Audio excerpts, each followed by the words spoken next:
Before you listen, if you enjoy the stories and want to hear more, then please consider subscribing. Most of you listening aren't subscribed, so please take this time to subscribe. Turn on notifications so you'll never miss a story and be the first to hear. You'll also be supporting me. Thank you.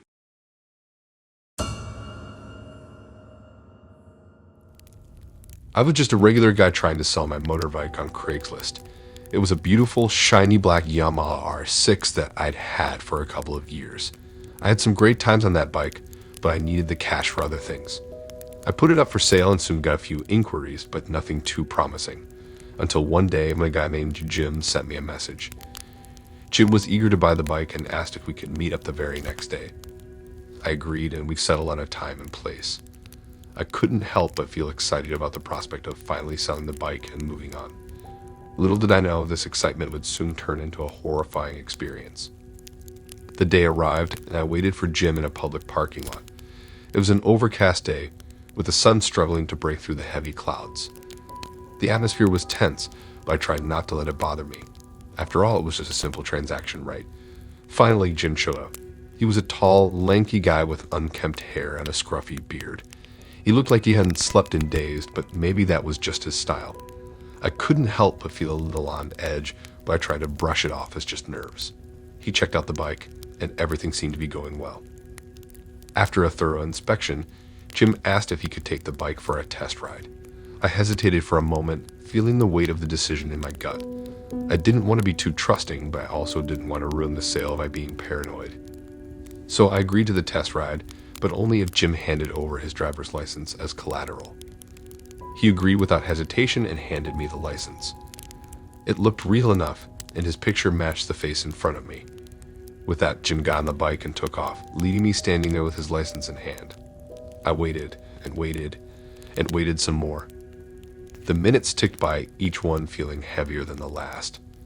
The sun started to dip behind the clouds, casting long, ominous shadows across the parking lot.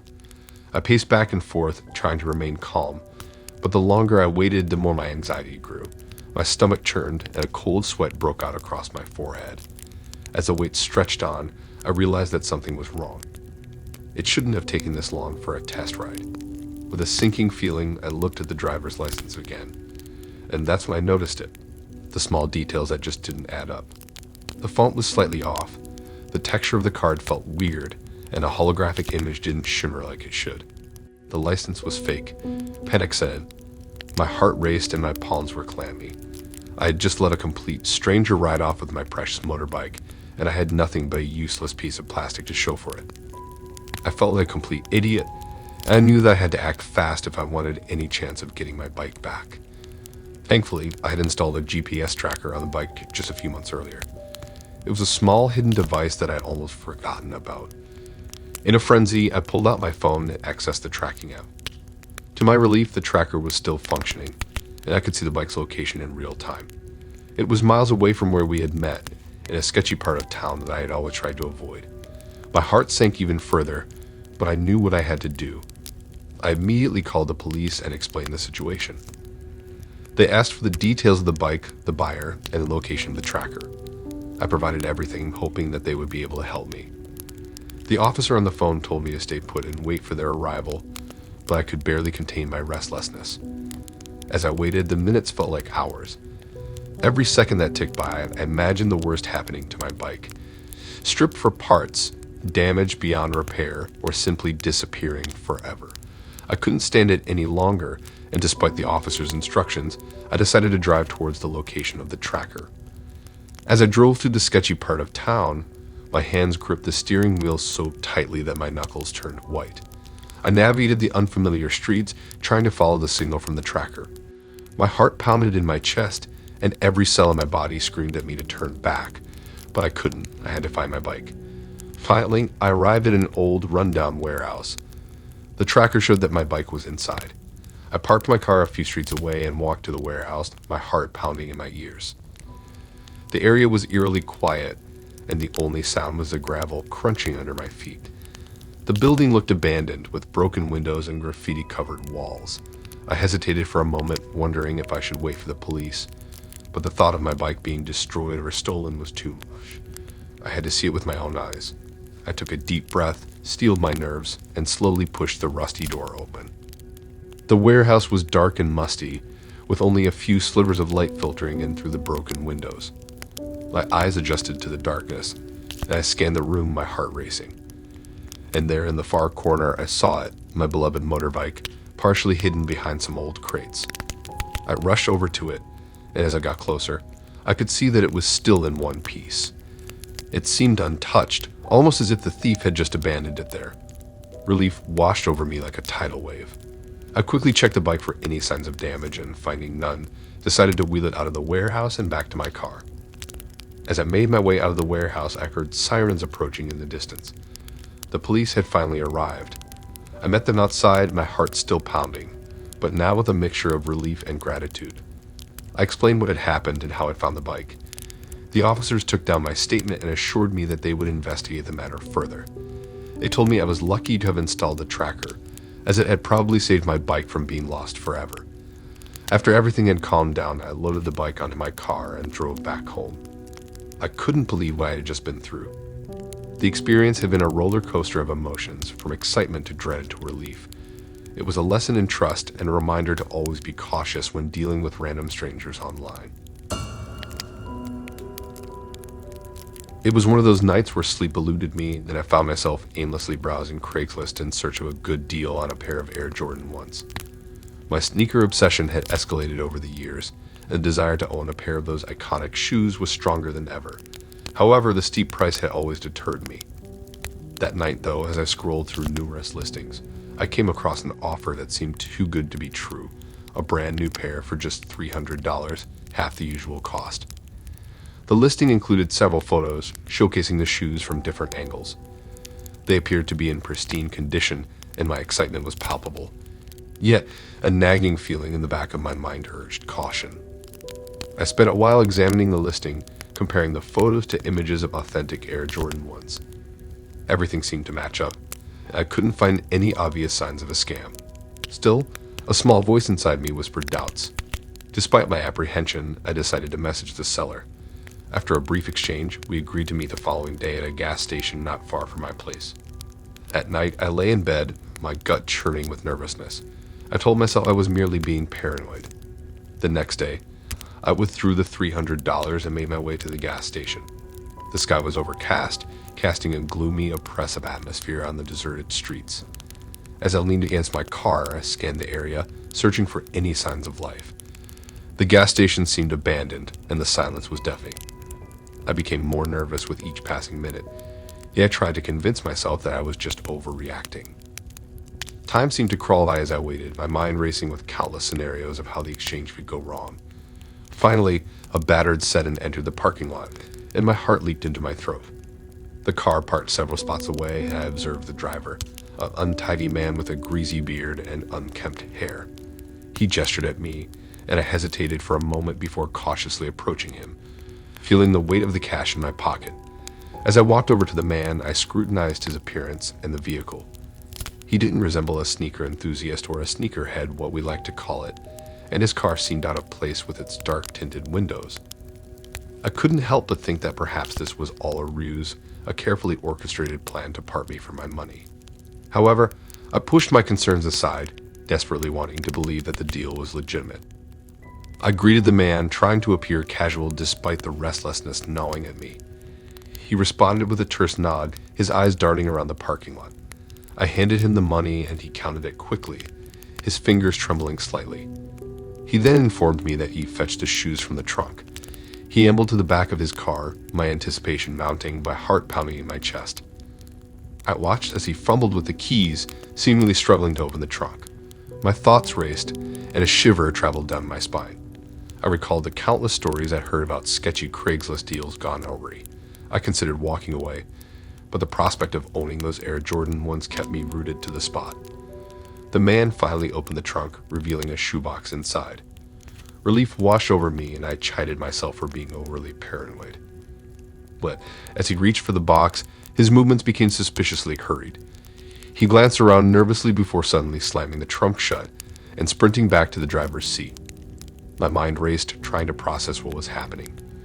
Before I could react, the car's engine roared to life, and the man stepped out of the parking lot, leaving me in a whirlwind of dust and confusion. I stood there, dumbstruck, as the harsh reality of the situation dawned on me. I'd been swindled out of $300. A mix of rage and humiliation welled up inside me, and I cursed myself for being so gullible. I knew I should have trusted my instincts, but it was too late now. The car disappeared down the road, and I was left with nothing but a bruised ego and empty wallet. As I drove home, replaying the events in my head, the magnitude of my mistake became clear. I should have insisted on more proof, like additional photos, a video call to see the shoes, or even a written agreement. I should have chosen a busier location, like a bustling shopping center or a well-lit parking lot with security cameras. I had ignored so many red flags, blinded by my desire to own those Air Jordan ones. Over the next few days, I was consumed with disappointment and self-reproach. I reported the incident to the police, but I was well aware that the likelihood of getting my money back was next to none. I also flagged the seller on Craigslist, determined to prevent anyone else from suffering the same fate. Yet, in spite of my actions, the embarrassment of being duped and scammed continued to haunt me. I shared my story with friends and family, hoping that they'd learn from my experience and be more cautious in their own dealings. Some offered sympathy, while others couldn't help but chuckle at my misfortune. I knew I'd never live down the embarrassment, but I vowed to use the experience as a lesson. Months later, I finally saved up enough money to purchase a pair of Air Jordan 1s from a reputable seller. As I held the shoes in my hands, I couldn't help but feel a bittersweet sense of triumph. The memory of my ill-fated Craigslist encounter still stung, but I knew that I'd emerged from the experience wiser and more cautious. I promised myself that I'd never let my guard down again, and I'd use my hard-learned lesson to help others avoid falling prey to the same trap. Okay, I've got a story for you. I'll never forget the time I went on Craigslist to find a vintage rocking chair. I've always been into antique furniture, and when I saw this amazing mahogany chair with these insane carvings, I just knew I had to have it. So I messaged the seller and we agreed to meet up at their place the next day. I was pretty pumped about it. Anyway, the next day I grabbed the cash and drove to the seller's house. The address led me to this sketchy-looking neighborhood, which was a bit unsettling, but I told myself not to judge a book by its cover. When I arrived, the house was old and looked like it hadn't been taken care of in years. I started having second thoughts, but the thought of that rocking chair pushed me to go on. So I walked up to the front door and knocked. The door slowly creaked open, and there was this shadowy figure just standing there, motioning for me to come in. I hesitated for a sec, but then I went inside, trying to convince myself that I was overreacting. The inside of the house was even creepier. It was dark and smelled like mildew, and there were all these old, dusty pieces of furniture and cobwebs everywhere. The seller led me through this labyrinth of rooms, and the further we went, the more I started to freak out, but I just kept telling myself that it was all in my head. We finally got to this room in the back of the house, and there it was, the rocking chair I'd seen in the ad. It looked just as amazing as it did in the photos, and for a moment I felt relieved. I went up to inspect the chair, and I was so excited to take it home. I handed the seller the cash, and they said they'd help me carry it to my car.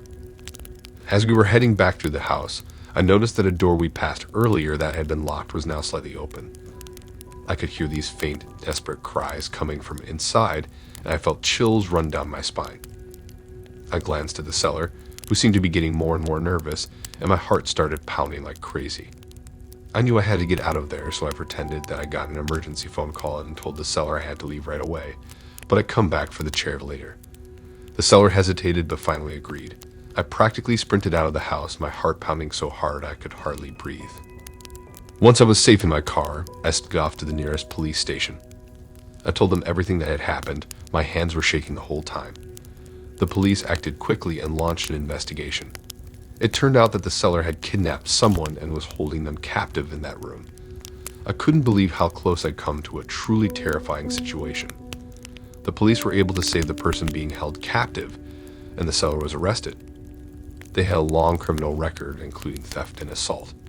I can't even imagine what might have happened if I hadn't trusted my instincts and gotten out of there when I did. My friends and family were shocked when they heard my story. They couldn't believe something like this could happen to someone they knew. I became a lot more cautious after that, always making sure to trust my gut and put safety first. As for the rocking chair, I never went back for it. The thought of going back to that house, even with the police involved, was just too much for me to handle. Eventually, I found another antique chair from a reliable seller, but the memory of that night still lingers with me. Now, whenever I browse Craigslist or other online marketplaces, that eerie encounter is always at the back of my mind. I still can't help but shudder when I think about the chilling cries behind that door in the dark, musty house. As for the rocking chair, it has become a symbol of that fateful night. Even now, sometimes in the dead of night, I can't help but wonder what other sinister secrets that house and its twisted occupant might have been hiding. I have this crazy story about the time I sold my old gaming console on Craigslist. I had upgraded to a newer version and figured I'd make a little cash by selling the old one. I put up an ad with photos and all the details, and within a few hours, I got a message from someone who was interested. The buyer seemed normal enough, so we agreed to meet up at a coffee shop the next day. I thought it would be a quick and easy exchange, but man, was I wrong. The next day, I got to the coffee shop a bit early and grabbed a table near the window. I had my gaming console all packed up and ready to go. I kept checking my phone to make sure I hadn't missed any messages from the buyer. Right on time, this guy walked in, and I could tell he was the one I had been messaging. He had this intense stare and appearance, but I brushed it off as him being eager to get the console. As he sat down, I noticed he seemed really jumpy, like he was on edge. He didn't make any small talk, just asked to see the console right away. I obliged, unpacking it and showing him everything that was included. While he was looking at it, I noticed he kept glancing around nervously, as if he was expecting someone to jump out at him. It was a bit unnerving, but I figured he was just an anxious person. After he seemed satisfied with the console, he pulled out a thick wad of cash and started counting it out on the table.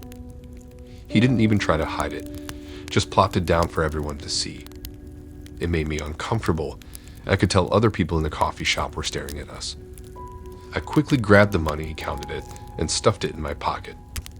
He then started asking me a bunch of weird questions, like if I had any other gaming systems or valuable electronics at home.